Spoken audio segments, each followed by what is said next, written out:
So there's a folder in the USB drive. It's the Savviest folder. And in that folder, you'll see a number of different documents. One of them is a PDF. In that PDF is a link. And if you can't find any of it, forget all of that. Take a picture like somebody just did. That's the link that you're going to get to.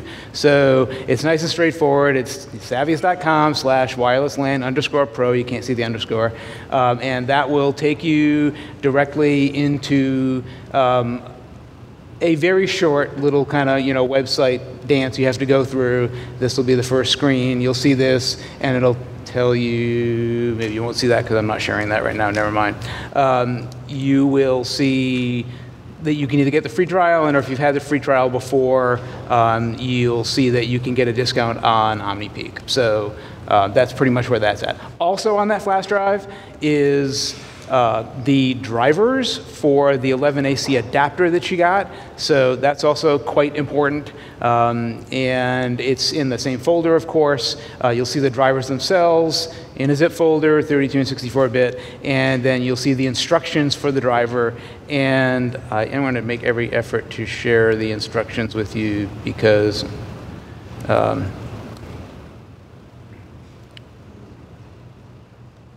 the instructions are actually a bit more complicated. So let me if I unshare that. And then come back to here.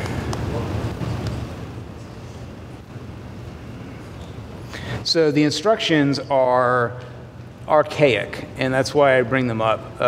People have pointed that out to us in other years. It harkens back to 1998. You really need to, they're probably a little hard to read from there, but you'll kind of get the feel. You need to actually go through and kind of act like it's an old device where you have a floppy disk drive and you're looking on drive A and you have a disk, and you have to go through these very distinct set of steps to be able to update the driver. Because what's going to happen is you're going to put that device in, it's going to download the MediaTek conventional driver. You need to change that to the driver to go into promiscuous mode. So if you have any problems with any of that, let me know.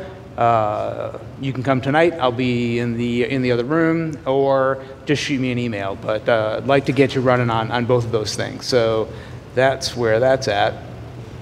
And I originally had two different 10 talks, but combined it into one. I wanted to also take an opportunity for the rest of the time to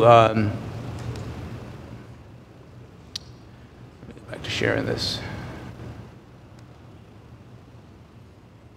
to talk about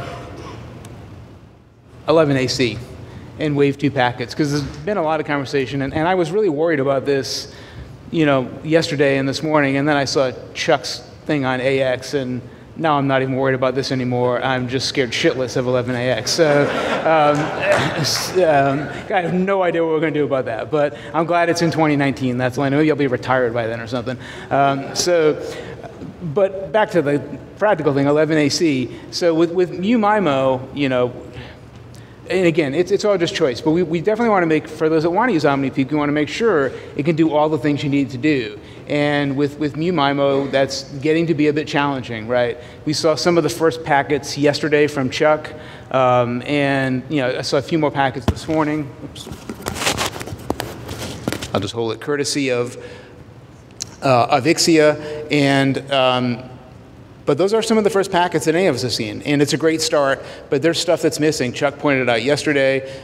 We don't see, at least with OmniPeak through over-the-air drivers, we don't see the null data packets. Those just don't get passed up to us from the driver. We don't see any of the MuMIMO data packets, and there's several reasons with that, and there's probably more because we haven't even seen enough packets yet to know what we can't see and what we're not decoding right.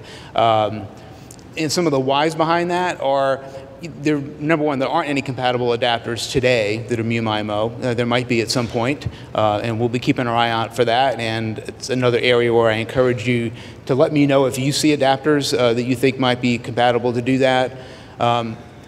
I've been going back and forth with several customers that are trying to do mu-MIMO AC analysis, and they're interested in certain information that's only in the PHY layer, some of like the SIG-A and the SIG-B stuff. That's a problem for us because it doesn't get passed up from the driver again. So there's a number of new challenges, and not the least of which is, even if all of that works, where are you going to capture? So, you can have 3 simultaneous in time streams going in a different direction, different data. You're now going to have to be in the stream of one of them, using presumably your own line of sight to determine where that is. So it's all going to get very, very tricky. And I just want to point it out and kind of ask some questions about it, right? Like, so how far, do we need to go? And these don't need to be answered today. My contact information is going to be on the last slide, both Twitter and email. And I'm, to the point yesterday about community, right? Even though we're a vendor here, and even though we're a vendor that does packet analysis, we want to be part of the community. We want to contribute back to the community. So, I need to know how far to go in some of these areas, right? So, do we even need over-the-air mu-MIMO data packets? Is that important?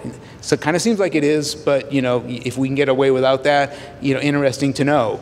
Is just the header, and the radio tap kind of information enough from those packets? How deeply do we need to look into the decisions that APs are making? This morning, James Rankin was doing a great job from Mixie, a great job on that about all of the decisions an AP needs to make when it's when it's deciding what to do about mu-MIMO. There's a lot of information that we could probably get out of the package to help answer those questions. Again, how far do we need to go? Where are these capture devices going to come from? And will the drivers do more for us? Can we start relationships, partners with some of the other chipset vendors? Right now we have a pretty good one with MediaTek, but can we get there with others so that we can do more with the packets and more with the packet collection? It's not something that Savius can do on its own. We don't write the drivers, and we really can't get there without that. So, my challenge is just a few. Number one is if packet capture remains important, and especially, having seen Chuck's this morning about AX, now is the time, even with the AX, to keep packet capture in mind if that's going to be important, if that's going to be something people still want to be able to do and want to decipher that extremely complicated set of information that's going to be in all of these packets as Chuck was displaying them this morning. We need to be thinking about that now. And that's not whether it's just OmniPeak. I don't care if you use OmniPeak, I don't use Wireshark. It's not going to matter. It's going to be a challenge for everybody for packet capture. We need to be thinking about that. And the only way we're going to get there is kind of if we all kind of work together. We're all experts in different areas. We're pretty good at Savius with the packet capture and the decode and that side of things, but we're not necessarily technology experts in N or AC or AX, or we're not driver experts in the areas of the underlying chipset drivers, which are just going to get more complicated, as Chuck pointed out this morning. So the cooperation is important. So the bottom line for me is keep me in the loop.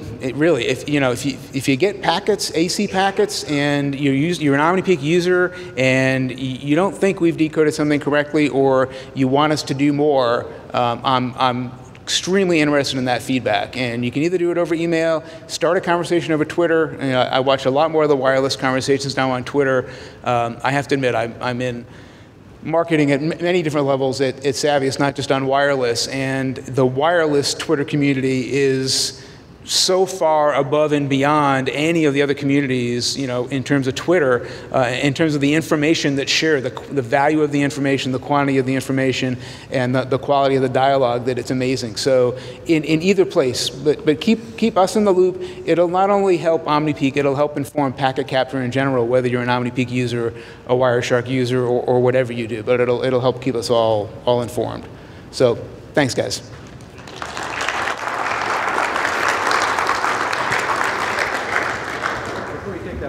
Yeah. Oops. Am I on? Yeah. Hello? Yeah. Where go to get more training? So, oh yeah, that's right. So this evening, which room am I going to be in? This one or the other one? The other one. The other one. So tonight, if you have any other questions about about OmniPeak, how to use it training. I'm going to be in the other room. I ran through it the other day. I can either run through the training again, depending on who shows up and where we're at. We may just take questions. It's open-ended, but come by and visit, and that'll be good. The further question is, outside of the conference, where would they get more training available? So we do. You actually just visit us on the website, and you can see we have mostly online courses. That's the best way to go. It's best in terms of your time. It's the most cost effective, and that's the way to do that. We have online training for OmniPeak and really for packet capture in general. It's actually it's probably half about OmniPeak and half about just understanding packet capture in general for wireless.